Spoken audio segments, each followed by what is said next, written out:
Conte de deux jardins, obéissance et désobéissance. Au commencement, Dieu créa un magnifique jardin, un paradis appelé Éden.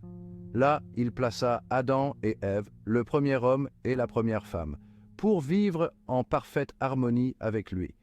Dieu ne leur donna qu'un seul commandement, ne pas manger du fruit de l'arbre de la connaissance du bien et du mal. C'était une épreuve de leur obéissance, un signe de leur amour et de leur confiance en lui. Pourtant, tentée par le serpent, Ève désobéit. Elle mangea le fruit défendu et en donna à Adam. Cet acte de désobéissance eut des conséquences désastreuses pour toute l'humanité. Des siècles plus tard, dans une petite ville appelée Nazareth, une jeune femme nommée Marie reçut la visite d'un ange. L'ange Gabriel lui annonça qu'elle concevrait et donnerait naissance à un fils, le Fils de Dieu, Jésus-Christ. Marie, bien que bouleversée, répondit avec une foi et une humilité incroyables : « Je suis la servante du Seigneur, qu'il me soit fait selon votre parole. » Ce simple mais profond « oui » marqua un tournant dans l'histoire. C'est à ce moment que la nature déchue de l'humanité commença son voyage de retour vers Dieu. Les actes opposés d'Ève et de Marie, l'une choisissant la désobéissance, l'autre choisissant l'obéissance, sont des moments charnières dans notre compréhension du salut. Le choix d'Ève fit entrer le péché et la mort dans le monde, tandis que le choix de Marie ouvrit la porte à la grâce et à la rédemption. Ces deux femmes, bien que séparées par le temps et les circonstances, sont à jamais liées dans le grand récit de l'histoire du salut. La chute, la désobéissance d'Ève est le salaire du péché. Lorsqu'Ève choisit de désobéir au commandement de Dieu, elle déclencha un torrent de souffrance et de mort sur le monde. L'harmonie de l'Éden fut brisée. Adam et Ève furent chassés du jardin et le péché devint une partie intégrante de la condition humaine. Le péché n'est pas simplement une transgression d'une règle, c'est un rejet de l'amour de Dieu, un détournement de notre Créateur. C'est un poison qui se propage de génération en génération, corrompant nos cœurs et nous séparant de la source même de la vie. Les conséquences du péché d'Ève sont visibles tout autour de nous, relations brisées, maladies, souffrances et finalement la mort. Nous expérimentons ces choses non pas parce que Dieu est cruel, mais parce qu'il est juste. Le salaire du péché, comme nous le dit l'Écriture, c'est la mort. Pourtant, même au milieu de ce monde déchu, Dieu n'a jamais abandonné sa création.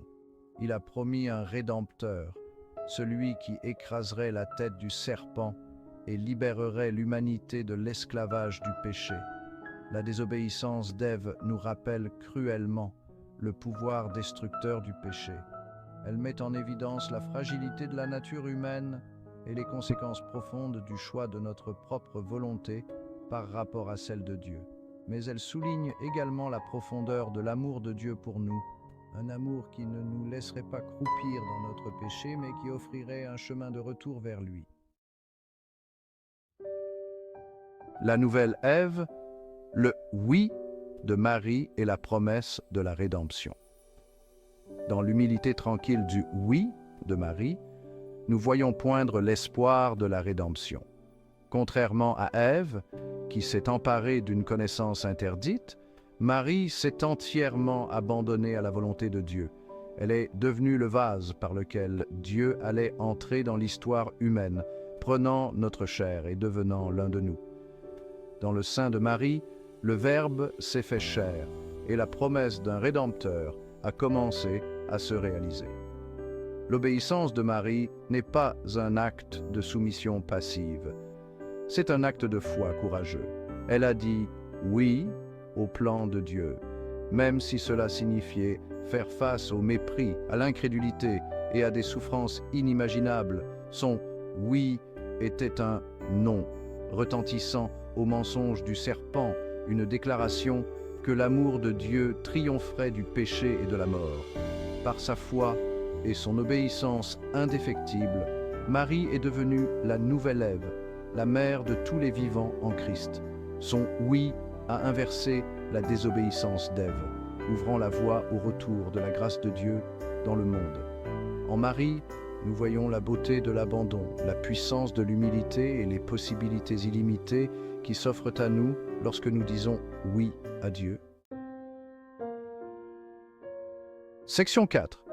Le nœud du péché, le nœud de l'amour, défaire les liens du passé. La réflexion théologique utilise souvent l'analogie d'un nœud pour décrire la relation entre la désobéissance d'Ève et l'obéissance de Marie. Ève, par son choix, a noué un nœud de péché, un enchevêtrement serré et complexe qui a lié l'humanité. Ce nœud semblait impossible à défaire, ses conséquences s'étendant au loin et affectant chaque génération. Marie, par son fiat, son « qu'il me soit fait », a commencé à desserrer ce nœud ancien. Son obéissance, sa volonté d'être la mère de Dieu, a fourni le moyen par lequel Dieu lui-même pouvait entrer dans notre état de péché et commencer à dénouer les conséquences du péché. C'est par Jésus-Christ né de Marie que le nœud du péché est finalement et complètement délié. Cette analogie met en évidence le lien étroit entre Ève et Marie dans l'histoire du salut. Elle montre comment Dieu, dans son infinie sagesse et son amour, utilise même nos erreurs pour produire un bien plus grand. Là où le péché abonde, la grâce surabonde. C'est le cœur du message chrétien. Dieu peut prendre notre faiblesse et la rendre belle, notre fragilité et la rendre forte. Section 5. La parole de Dieu, les échos d'Ève et de Marie dans l'Écriture. Les Écritures regorgent d'échos d'Ève et de Marie, leur vie et leurs actions étant tissées dans la trame de l'histoire du salut. Dans Genèse, chapitre 3, verset 15, Dieu promet que la descendance d'Ève écrasera la tête du serpent, une prophétie accomplie en Jésus-Christ, né de Marie.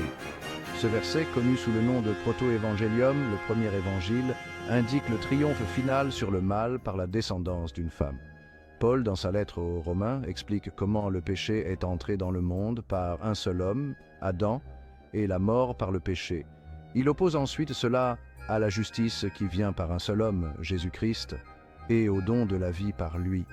Cette structure parallèle souligne les rôles contrastés d'Adam et Ève, et de Jésus et Marie dans le drame du salut. De plus, dans l'évangile de Jean, nous voyons Marie au pied de la croix, partageant la souffrance de son fils. Tout comme Ève se tenait aux côtés d'Adam dans la désobéissance, Marie se tient aux côtés de Jésus dans l'obéissance, jusqu'à la mort. Et tout comme Ève a été appelée la mère de tous les vivants dans un monde déchu, Marie devient la nouvelle Ève, la mère de tous ceux qui renaissent en Christ. Section 6. La plénitude des temps, l'héritage d'Ève et le triomphe de Marie. L'héritage d'Ève est à la fois fait de tristesse et d'espoir. Sa désobéissance a fait entrer le péché et la mort dans le monde, une réalité à laquelle nous sommes encore confrontés aujourd'hui. Pourtant, son histoire nous rappelle également l'amour indéfectible de Dieu, sa volonté de pardonner et sa promesse de rédemption. La chute d'Ève, bien que tragique, a ouvert la voie à un acte d'amour encore plus grand, l'incarnation. Le triomphe de Marie est le triomphe de l'humilité, de l'obéissance et de la foi. Elle est le modèle du disciple, celle qui a dit oui à Dieu sans en calculer le coût. Par son fiat, elle est devenue le vase de notre salut, la mère de Dieu et la mère de l'Église. Sa vie est un témoignage de la puissance de l'abandon, de la beauté de la sainteté et des possibilités illimitées qui s'offrent à nous lorsque nous disons oui à la volonté de Dieu. Dans la grande tapisserie de l'histoire du salut, Ève et Marie se dressent comme des repères, leurs vies et leurs choix étant à jamais liés. La désobéissance d'Ève nous rappelle les conséquences du péché, tandis que l'obéissance de Marie nous oriente vers l'espoir de la rédemption. Ensemble, elles révèlent la profondeur de l'amour de Dieu, un amour qui nous poursuit même dans notre état de péché et nous offre le don de la vie éternelle par son Fils Jésus-Christ.